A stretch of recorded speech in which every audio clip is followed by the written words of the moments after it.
राम राम। शरणों सतगुर दयाल को, मुख हृदय हरि नाम।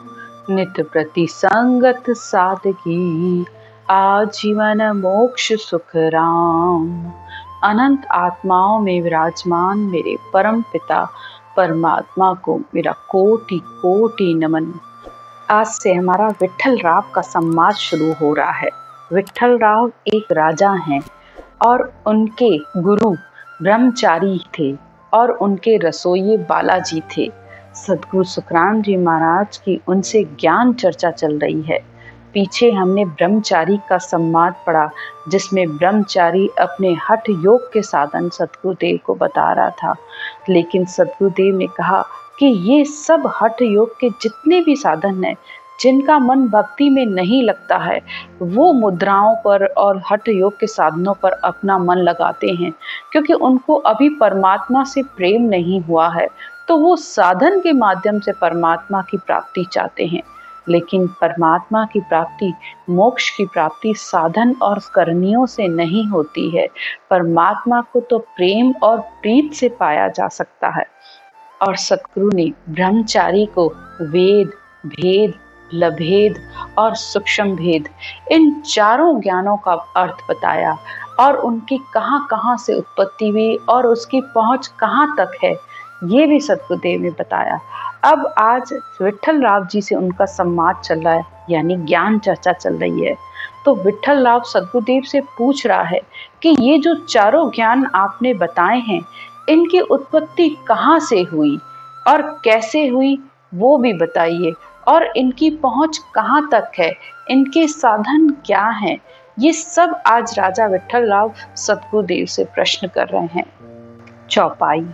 विट्ठल राव अब बूझो आई, कृपा कर दो भेद बताई।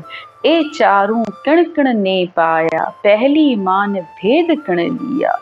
राजा विट्ठल राव सतगुरुदेव से कहते हैं कि आप कृपा करके हमें ये बताओ कि इन चारों वेद, भेद, लभेद और सूक्ष्म वेद को किसने बनाया और सबसे पहले इनका भेद किसको मिला। सतगुरुदेव कहते हैं, श्री सुखोवाच, चार वेद सुन ब्रह्मा किया, नारद सीख श्रवणा लिया। उन उपदेश व्यास ने गायो, इस विद भेद जगत में आयो। सतगुरुदेव कहते हैं कि सबसे पहले सुनो कि इन चार वेदों को ब्रह्मा जी ने बनाया और उसे नारद जी ने सुना और इस ज्ञान को सुनकर व्यास जी को सुनाया और व्यास जी ने इस ज्ञान को पूरे संसार में फैलाया। आगे सतगुरुदेव कहते हैं, वेद भेद यो सुन ले भाई, गोरखनाथ बण्यो है आई। शिवसु मच सुन प्रकट कियो, शिवसु भेद शकल ले लियो। अब वेद के बाद आता है कि भेद। भेद यानी अष्टांग योग की साधना। तो सबसे पहले भगवान शिव ने अष्टांग योग की साधना का भेद मच्छिंद्र नाथ जी को सुनाया और मच्छिंद्र नाथ जी ने गोरखनाथ जी को इस अष्टांग योग का साधन बताया और उन्होंने इसे सारे संसार में फैलाया। इस तरह संसार में अष्टांग योग का साधन भगवान शिव से मच्छिंद्र नाथ जी के अंदर आया और उससे गोरखनाथ जी के अंदर आया और उससे फिर ये संसार में फैला। आगे सतगुरुदेव कहते हैं, महाशेष लभेद बनायो, आद शक्त से वा भी पायो। विश्वकर्मा श्री यादे भाई, प्रकट कियो आण जुगमाई। और लभेद का ज्ञान सबसे पहले आद शक्ति के पास था और आद शक्ति से महाशेष जी के पास आया और महाशेष जी से विश्वकर्मा के पास आया और विश्वकर्मा से श्री यादे के पास ये ज्ञान आया और विश्वकर्मा और श्री यादे से ही ये सारे संसार में ये ज्ञान प्रकट हुआ। तो और श्री यादे से प्रहलाद जी के पास आया, क्योंकि जब प्रहलाद जी पढ़ने के लिए पाठशाला जा रहे थे तो श्री यादे प्रहलाद जी की गुरु थी, तो उन्होंने बिल्ली के बच्चे वो आग में रख के भूल गई थी और परमात्मा से बार बार बेनती और प्रार्थना कर रही थी कि उन बिल्ली के बच्चों को कुछ न हो। ये सब प्रहलाद देख रहे थे। तो जब प्रहलाद जी ने उनसे पूछा कि क्या वो बच जाएंगे, तो उन्होंने कहा, हाँ, मेरे परमात्मा उनकी रक्षा करेंगे। और जब 1-2 दिन के बाद जब वो आग ठंडी हुई तो वो प्रहलाद वहाँ पे आया। तो श्री यादे ने जब उनको खोला तो वो बिल्ली के बच्चे सही सलामत थे। तो इस तरह इस लबेद का ज्ञान यानी इस मुख से इस राम राम की रटना का, एक श्वास में इस राम नाम की धुनी का ज्ञान प्रहलाद में आया और वहां से पूरे संसार में ये फैला। आगे सद्गुरुदेव कहते हैं, अब सूक्ष्म वेद की उत्पत्ति लाऊं, महाविष्णु से तोय बताऊं, लक्ष्मी विष्णु बहुत सुख पाया, सनकादिक सुन जग में लाया। अब सद्गुरुदेव कहते हैं कि मैं तुम्हें सूक्ष्म वेद का भेद बताता हूँ कि उसकी उत्पत्ति कहाँ से हुई। तो सबसे पहले वेद कहाँ से हुए, फिर भेद, भेद के बाद फिर लभेद का ज्ञान, और चौथा है सूक्ष्म वेद का ज्ञान। तो सद्गुरुदेव बताते हैं कि उसका ज्ञान सबसे पहले महाविष्णु के पास था और महाविष्णु से महालक्ष्मी जी के पास आया और महालक्ष्मी जी से सनकादिक ऋषियों में आया।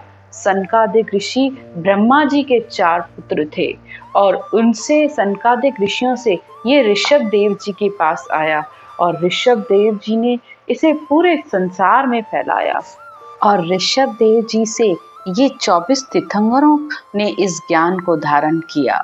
आगे सद्गुरुदेव कहते हैं, ऋषभ देव तामे तत् छाण्यो, सूक्ष्म वेद में तत्व पिछाण्यो। अब ऋषभ देव जी ने इस सूक्ष्म वेद का जो ज्ञान है, जो कि इस पारब्रह्म का सत्य पद है, भले माया का आधार है उसको, लेकिन वो सत्य है, और उन्होंने उस ज्ञान में से उस तत्व को छाना, यानी उस तत्व को निकाला, यानी इस सत्य शब्द को उन्होंने महत्व दिया और उस सत्य शब्द के ज्ञान को उन्होंने इस संसार को दिया।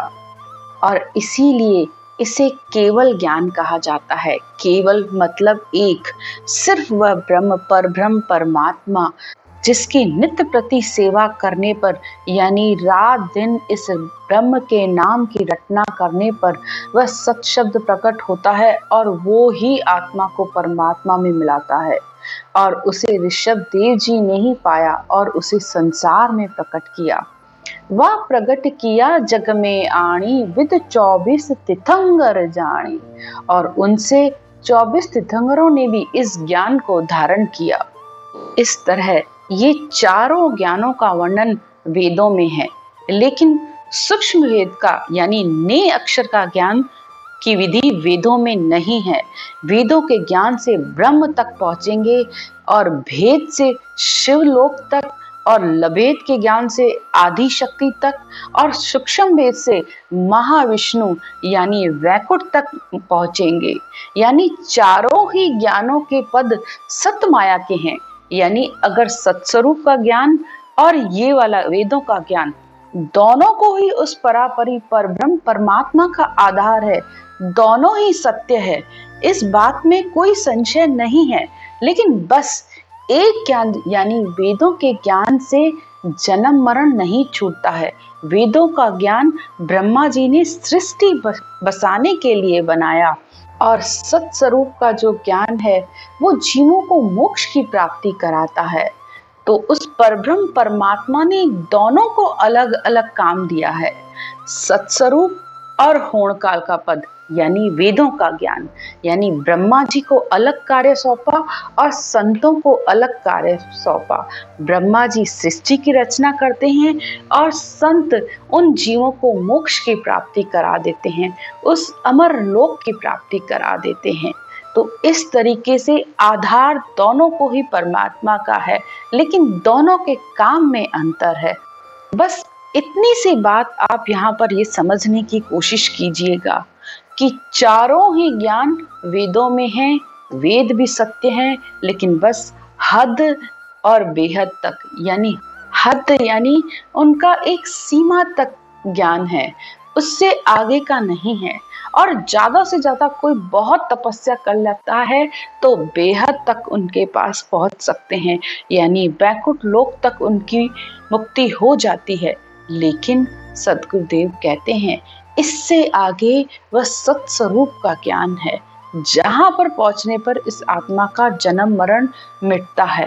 लेकिन इन चारों ज्ञानों तक आत्मा को छोटी मोटी पदवियां जरूर प्राप्त हो जाती है, यहाँ तक कि स्वर्ग में देव पदवी भी प्राप्त हो जाती है, लेकिन पुण्य खत्म होने के बाद वहां से वापस आना पड़ता है। अब इस ज्ञान चर्चा में बालाजी पंडित, जो कि राजा विठल राव के रसोइये थे, वो सद्गुरुदेव से पूछते हैं। तब बालाजी पंडित बोल्या, तुम ये ज्ञान सकल गह तोल्या, सबका मोल तोल कहो न्यारा, तुम बोलत हो कौन आधारा। बालाजी पंडित कहते हैं कि हे सद्गुरुदेव, आपने ये सारा ज्ञान हमें वेदों का अलग अलग करके बताया कि वेद क्या है, भेद क्या है, लभेद क्या है, या सूक्ष्म वेद क्या है। इन सब का ज्ञान आपने बताया, लेकिन आप ये सब किस आधार पर बोल रहे हो। श्री सुखोवाच, यानी सद्गुरुदेव कहते हैं, कह सुखराम वेद कहूँ लाई, बालाजी पंडित सुन भाई, मैं बोलूँ हूँ इन आधारा, वो छुच्छम वेद इन सब सो न्यारा। सद्गुरुदेव कहते हैं कि मैं तुम्हें उस ज्ञान का भेद बताता हूँ। हे बाला पंडित सुनो, मैं जिस आधार से बोलता हूँ वो ज्ञान, यानी वो सूक्ष्म वेद का ज्ञान, इस शरीर से, श्वासों से, वाणी से वो सबसे अलग है। यानी वह सत शब्द जो कि आता इस शरीर में ही है, लेकिन इस आत्मा को इन सब से अलग कर देता है और उसकी बैठक उस गगन मंडल में हो जाती है। वह सत शब्द के साथ आत्मा हर समय लगी रहती है। मैं उस ज्ञान के आधार पर तुम्हें ये सारी बात कह रहा हूँ, क्योंकि सूक्ष्म वेद का ज्ञान परापरि परमात्मा का है, उस परब्रह्म परमात्मा का ज्ञान है जो आत्मा को अगम देश में ले जाता है। मैं उसकी ताकत से बोल रहा हूँ। उस परमात्मा ने मुझे ये ताकत दी है, ये बल दी है कि मैं इस ज्ञान को, इस संसार को बता सकूं, जिससे अनंत आत्माएं मोक्ष में जा सकें। उस परमात्मा ने मुझे ये औदा दिया है। आगे सद्गुरुदेव कहते हैं, इन आधार वेद सब किया, ब्रह्मा वेद जगत को दिया। सद्गुरुदेव कहते हैं कि ब्रह्मा जी ने इस शरीर के और वाणी के आधार पर इन चारों वेदों की रचना की और पूरे संसार को, इन चारों वेदों के ज्ञान को पूरे संसार को दिया।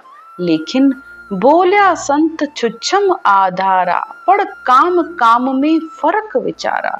लेकिन जो संतों का ज्ञान है और जो ब्रह्मा जी का ज्ञान है, इन दोनों के काम में फर्क है। दोनों को आधार परमात्मा का ही है, दोनों को बनाया भी परमात्मा ने है, लेकिन दोनों के काम में अंतर है। एक का काम सृष्टि बसाने का है और दूसरे का काम, यानी संतों का काम, मनुष्यों को मोक्ष की प्राप्ति करवाना है, उस परम पद में मिलवाने का है। आज के ज्ञान की चर्चा यहीं तक। राम राम।